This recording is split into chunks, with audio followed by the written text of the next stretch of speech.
Today I'm going to show you how to make a cauliflower rice, green asparagus and mushroom sauce. That's one perfect combination for a gluten-free and low in carb diet. We're going to start from chopping onion into a fine dice. Once you have the onion chopped, put the pan on medium heat and add the olive oil. When the oil gets some temperature, add the onions, caramelize it until golden brown. In the meantime, you can chop some thyme and rosemary and stir that in. While that's cooking, you can cut the mushrooms whichever way you want it, whether it's halves or quarters. I leave that entirely up to you. Next goes garlic butter. And now those mushrooms.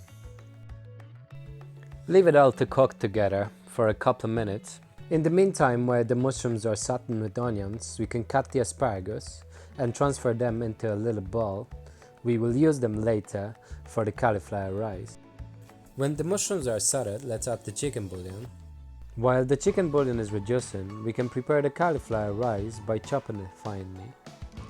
And we can also transfer that into a smaller bowl and put aside.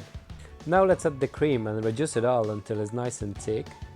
When the sauce is ready, you can add freshly chopped parsley, turn off the heat and set the sauce aside. Now on the clean pan we're going to make the cauliflower rice.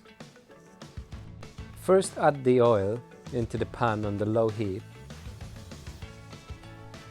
Throw in the cauliflower. I personally like to season it with ground coriander, salt and pepper. But you can play around and add different spices of your choice.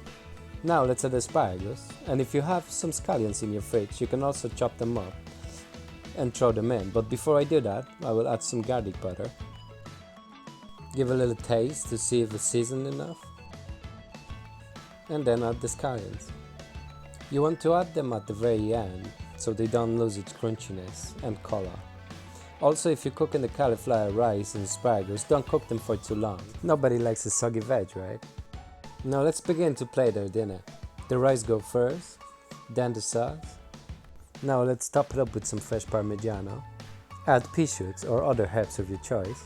And homemade chili oil. A little bit of freshly ground pepper, and voila! Your dinner is ready. I hope you guys enjoy it. Thanks for watching and see you next time.